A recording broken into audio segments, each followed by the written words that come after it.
Trying to increase your ROI on IoT deployments? Farmers Fridge slashed their IoT connectivity costs by 50% with Hologram, while expanding to 2,000 locations. Hologram's global solution offers reliable connectivity, easy scaling, and significant savings for smart vending, retail, or any IoT application. Hologram helped Farmers Fridge serve 10 million meals. Imagine what they could do for your business. Ready to boost your ROI? Visit hologram.io today and power your IoT innovation. Welcome, Terrence, the IoT Pro podcast. Thanks for being here this week. It's great being here, Ryan. Thank you so much. Absolutely. Let's kick this off by having you give a quick introduction about yourself and the company to our audience, if you wouldn't mind. Yeah, so IotaComm is a very unique early stage company in that we own a nationwide US portfolio of FCC licensed radio spectrum. If you remember, Nextel Communications had this really cool push to talk feature on their cell phones. That spectrum that was underlying that functionality is the spectrum that we own. And our business model is really around part of it is transforming the use case of that spectrum from push to talk radio to IoT. And so the type of connectivity that we empower is called low power wide area network. We leverage the LoRaWAN standard. I know you've had folks from the LoRa Alliance on the show a few times, but that's the standard that we're leveraging. So it's similar type of connectivity. Only difference is this is using licensed frequencies in the 800 megahertz block versus unlicensed 900 for the standard. But our business model doesn't really favor one or the other. We are going to market with both versions of LoRaWAN, and it really is trying to fit them appropriately to the application. So that's part of the business. The other part is really what that connectivity enables. And so that's all around the data, the insights, and our focus is in smart buildings and smart cities. We've started in the K through 12 market. We're doing indoor environmental quality, but the idea is ultimately the platform is scalable to do all kinds of smart building and smart city applications. But as a small company, we're starting where we think the value proposition hits the best. It's a recurring subscription, and a lot of services we build around it. So it's a unique business model within this whole low power wide area or even LoRaWAN world. One thing I wanted to start out more, just a little big picture here, is how do you see the intersection of IoT, sustainability, and infrastructure, kind of modernization between those three, shaping the future of buildings, communities, kind of these environments that you've already talked about? What we've seen in the market is that number one, it's the data that's ultimately going to drive those objectives.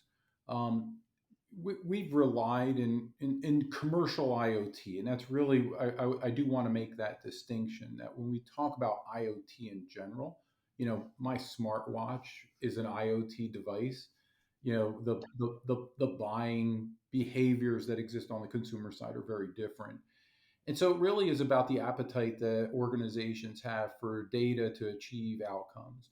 And because cellular Wi-Fi and Bluetooth have been around us for so long, we've always kind of defaulted to using that for connectivity and solving for connectivity. Now, as businesses keep trying to push on the margin and keep that constant improvement, now we're looking for what's on the edge, what's on the margin that I can get more of an edge in achieving my business goals. And so as there's been just more of a desire for just more information to drive better performance, that's been great. But the other thing that's happening at the same time, Ryan, is the fact that now all these new emerging business models around data. So we've had blockchain that enables a lot of things. We love seeing the convergence of blockchain and IoT. We love seeing artificial intelligence and metaverse and these new emerging business models around data that are making it so much easier. And I think what's going to end up happening is it's really going to push the value for IoT that much more. I mean, I listened to your podcast, right? And so listening to it over the years, commercial IoT has kind of struggled a little bit around use cases. And that's the thing that we're very hopeful about. We think our business model positions us very well. But these new emerging technologies around data is really another driver. Yeah, I mean, the thing that we've always seen consistently across the space is just if you need to be able to exhibit and prove real business value in these use cases or for them to work. But then that next level is like, well, now that you have the data and you're able to make decisions on the data, is there anything else you can do with that data to generate, either more insights or more revenue, like you're kind of alluding to here? So yeah, it's very exciting to kind of think about where the next kind of area of growth is for the space. And this kind of sounds right up that alley, which is awesome. I think it's the maturity around commercial IoT that's going to allow it eventually to integrate with legacy systems, because that's one of the things in commercial. And so, how do you get them to talk to each other? That part of it, so that integration, because one of the things we see in commercial IoT is that there also aren't a lot of systems integrators out there that are looking for ways of taking these new emerging technologies like we have and then figuring out ways of integrating them into what could be decades old building management systems and those legacy systems. And the other part to it is the commercial entity on the other side. Are they willing to go that extra mile on the cost and the training, et cetera, that goes to that implementation? So those barriers are starting to come down. We're very, very optimistic about how we're seeing kind of those things get smoothed out a little bit. Yeah, it kind of leads into another question I have for you, which is around when you're building IoT infrastructure, it's more than just deploying devices, especially kind of in smart buildings.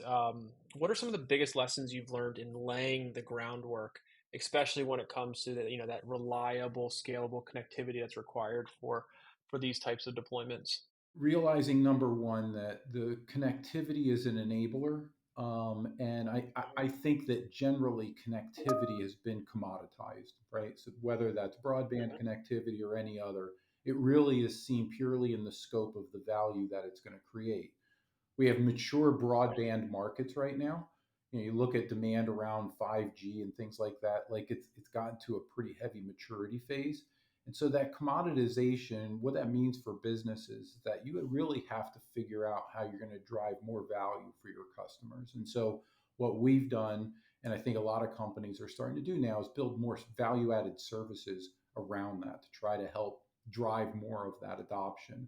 That to me is what that next generation starts to look like, and how you start getting organizations to really want to start adopting this. It does start at that connectivity enablement layer, but at the end of the day, it truly is about how you can transform data into insights. But the next part of it is that these organizations don't necessarily have all the resources on their side to be able to make that translation. So what we've done and what we've seen others do very, very well is add that kind of consultative side to it, where you're really focused on solving the problem as opposed to just selling a technology solution. It has to come with that Makes much. total sense. The world's moving so quickly. You can't expect that everybody is capable internally with their own workforce being trained to be able to adopt these technologies and implement them and then keep up with all of the new advancements that happen so quickly. There's something when you were talking at the beginning, kind of what you all focus on. When you brought up Nextel, which always makes me think of the walkie-talkies that I thought at the time were so cool to have. I never had one, but it was early stage cell phones. All my friends had them, and I always thought it'd be so cool to have that. But this comes back to the license kind of spectrum side, which isn't something that we really covered a lot here. It's often more discussed in telecom circles. But why did you all prioritize acquiring licensed spectrum, and how does that really change the game for mission critical IoT deployments? So the first thing is that it's a very scarce asset. This is low band spectrum, this sub 1 gigahertz, typically very, very scarce and very valuable. It's got great propagation capabilities and it fits well within the capabilities of LoRaWAN. So that was one.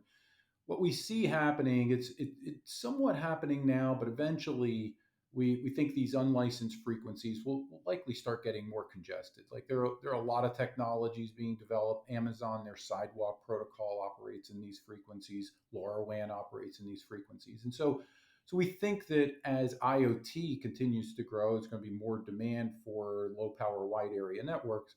This is one thing where we basically kind of own the highway, and so, Mhm. what it allows us to be able to do, and we think this is coming a lot faster than we originally anticipated, is that these service level opportunities where you're looking at mission critical applications, where that true real time carrier grade connectivity is going to bring additional value. And so that's why we position it as one that's best suited toward particular applications, as opposed to it being in conflict or competition with standard LoRaWAN. We are as much a proponent of standard LoRaWAN as we are a licensed version of it. But we want to be able to have the optionality as a business to be able to say, look, we can do service level agreements here around that, the performance on the connectivity, and where there's a preference for either a higher security or just say a higher grade carrier grade connectivity, that's something that we feel we can offer. From there downstream, it all feeds into everything we were talking about on the data.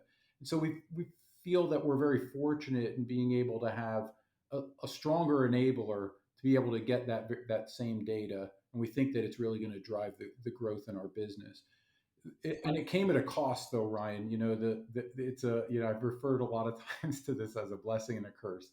Owning it comes with FCC reporting obligations and compliance, and then the carry cost of ultimately owning that spectrum. And so our business now has been transformed into really truly being able to monetize it, as opposed to just simply carrying it. It's cost us a lot of money and a lot of time to do so, but it definitely will be worth it for us.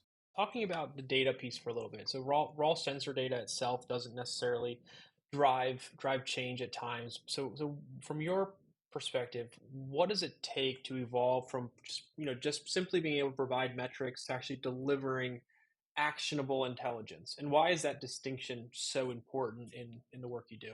The subject matter expertise on sensor data, sensors and the data associated with it, is really where the demand from business is. When we first started going to market, we were selling a platform of basically doing that. We're aggregating data. We take care of the connectivity. We'll put it on a dashboard, or we were able to craft alerts and things like that. And then we started really having our customers' interpretation of what sensor data means to them.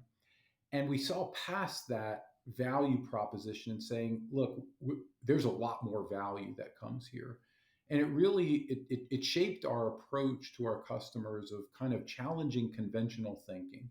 And we had to make a little bit of a cultural shift ourselves, because you always want to please your customer, right? And we figure, you know what, the best way for us to please our customer is to truly deliver value. So we explain ourselves to say, look, we're here to disrupt the way that you're looking at your own business. And so that requires a lot of internal subject matter expertise.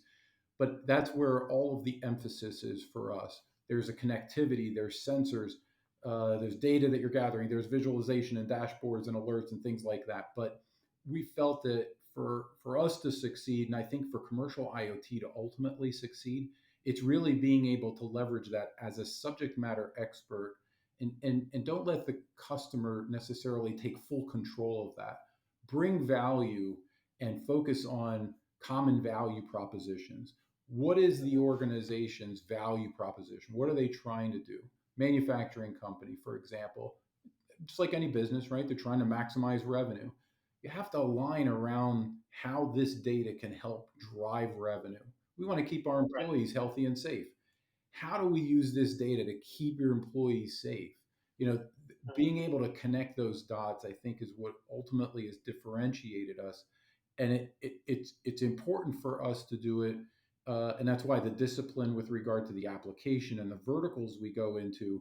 But if you're not taking that extra step, you end up becoming quickly commoditized. And that's something that we're very, very careful to make sure we don't fall into that trap. We've seen a lot of players in the low power wide area network marketplace quickly become commoditized and have a hard time scaling their business. We think that it's really important to align around strategic value propositions with customers. Let me ask you about another piece that has to, I think, really plays a big role in working with customers, which is the educational component. And then also, once you're deployed, you have that user experience that you have to be thinking about throughout the entire process. So why are those two pieces together becoming such a critical part of an IoT deployment, the success, and just maybe as just as important as the technology itself when we're talking about a lot of these things. Especially in commercial, like these organizations are complex. Take manufacturing organizations, hospitals, hotels. These are highly complex organizations, and so what you don't want to do is add to the complexity.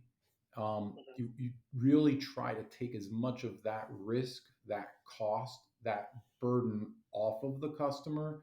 That is one of the impediments to overcome for them to adopt. On the other side of it, it truly is going the extra mile to solve their unique needs, talk to the different personas, because typically it's not just one buyer. These are usually enterprise wide purchases. And so you have multiple personas within the organization that you need to speak to. Your value proposition has to speak to each one of them. And I mentioned before about trying to align around strategic value for an organization with your solution, but you also then have to speak to each of the individual personas within the organization. How are you going to make their life easier? Whether it's a facility manager, how are you going to reduce my workload? How are you going to reduce some of my challenges I deal with on a day-to-day basis? Chief operations officer, how do I reduce my costs? How do I be more efficient? Maybe you're a CEO or executive and you're more concerned about your the reputation as an adopter, as an innovator. Okay, we need to really speak to that. And so it's really understanding who's your buyer within the organization and what are those strategic goals that the organization's trying to achieve. All of that starting at that connectivity layer, right? So this is what makes it hard, but you have to position each of your capabilities as just that, and your focus really has to be on your customers' goals. That's all great stuff. I wanted to transition a little bit into more of kind of the environment specific use cases like schools, commercial real estate, things like that, and ask you, being able to bring in IoT technology to enable things like real time data access, how is bringing that technology into schools to commercial real estate really transforming the indoor environmental quality in those environments? And can you share maybe any success stories that have brought measurable benefits, health benefits, performance benefits, you name it, whatever's been important for the customer, kind of to those customers that you work with? One of the things around air quality, we started in indoor air quality before COVID. We were really leveraging more around deriving uh, value from an energy management standpoint out of indoor air quality, HVAC performance, and things like that. And then COVID hits, and the awareness around air quality in relation to health and safety obviously hit its heights during and shortly thereafter, after COVID. We see that a lot of the intensity around awareness for indoor air quality and the health and safety aspect is still certainly lingering. We're a lot more aware, we're a lot more educated. And so, working within school districts, one of our customers has deployed sensors throughout a third of a district. And the focus, one of the things we've also learned is that school districts, will put health and safety certainly above cost containment. You've got children that are going to school, parents that are sending their kids to school. You got teachers and administrators in these buildings. Health and safety comes first, and so that's what made K through 12 such a attractive opportunity for us. What we were able to do also is demonstrate a connection. This goes back to those value propositions, that it wasn't just about talking about health and safety.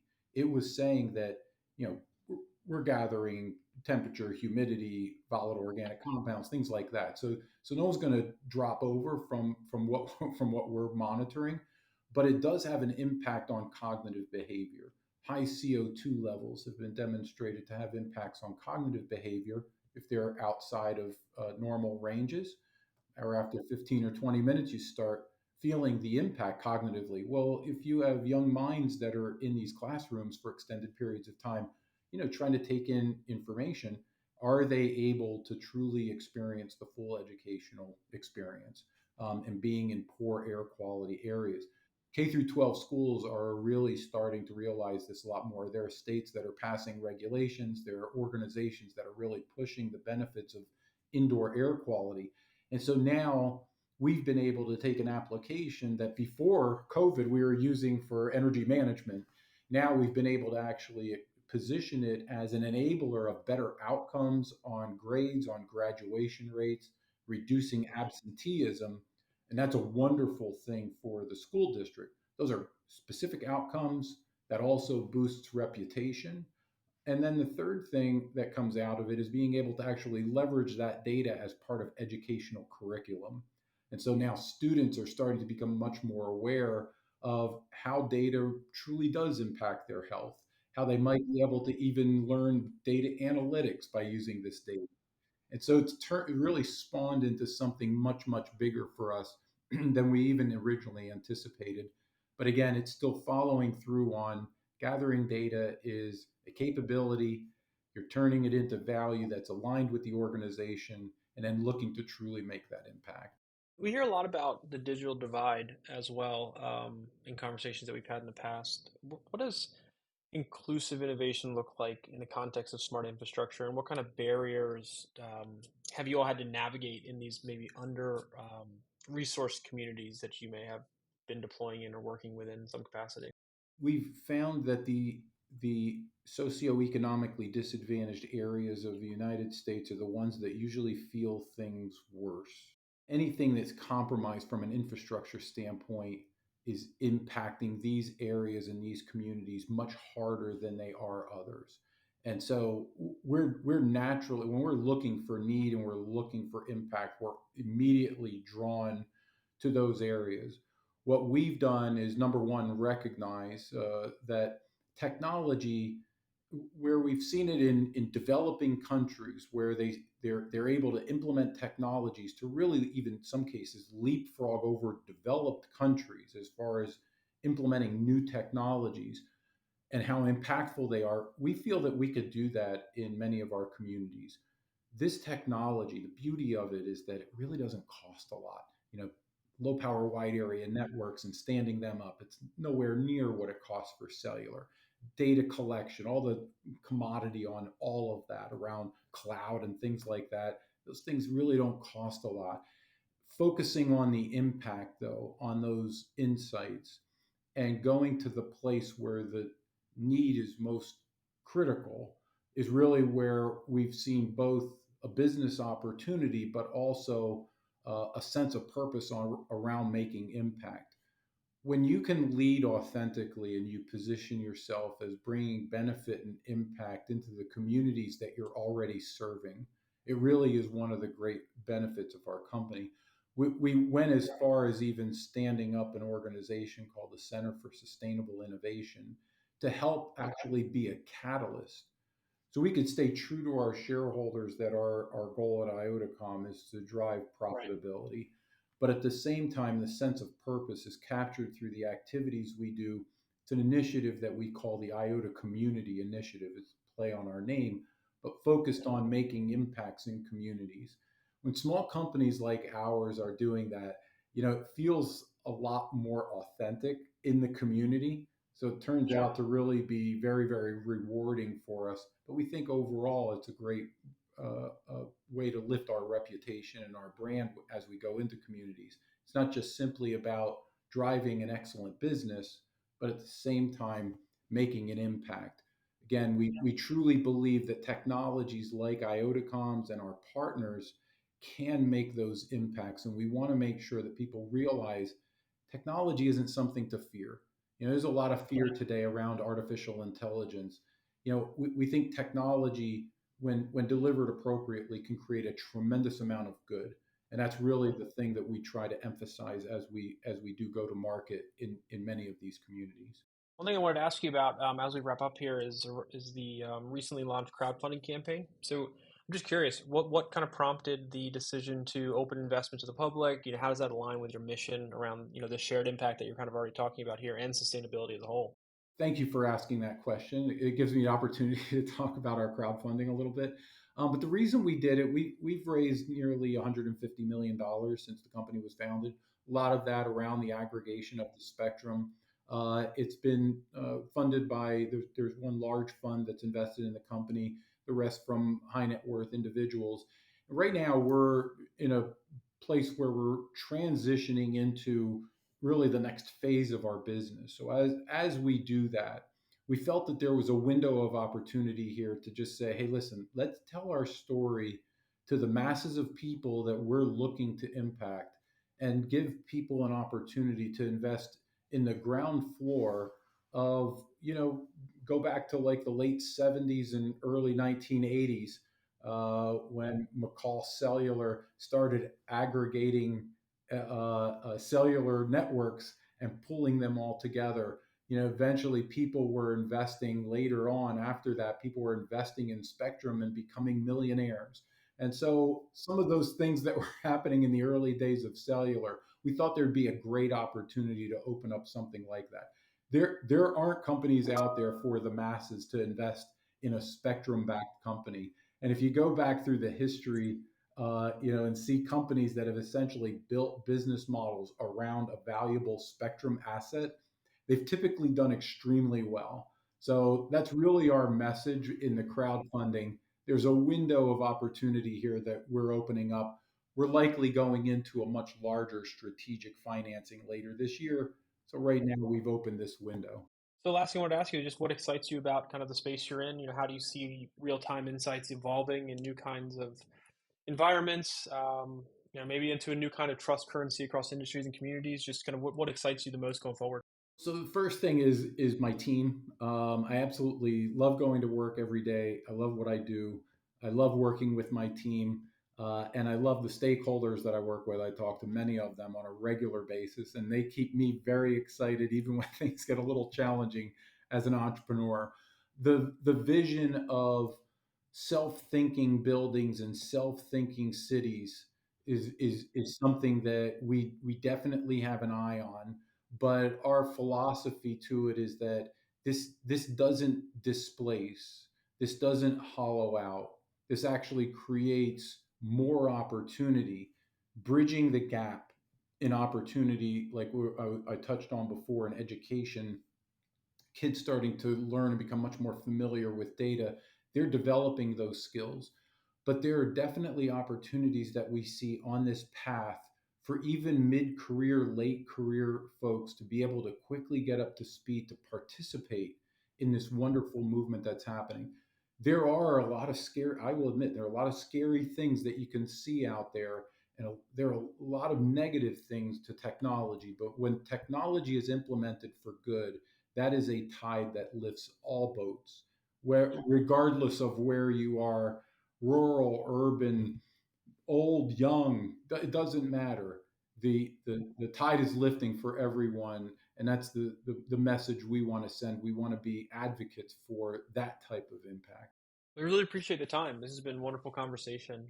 For our audience who wants to learn more about what you all have going on, maybe reach out, follow up, anything like that from this discussion, what's the best way they can do it? So our website, IotaComm, IotaComm.com. Feel free to sign up and follow us. You could find us on LinkedIn, on Facebook, on Instagram. We're on X as well. And if you're interested in looking at the crowdfunding, go to invest.iotacom.com. Well, Terrence, thank you so much for the time.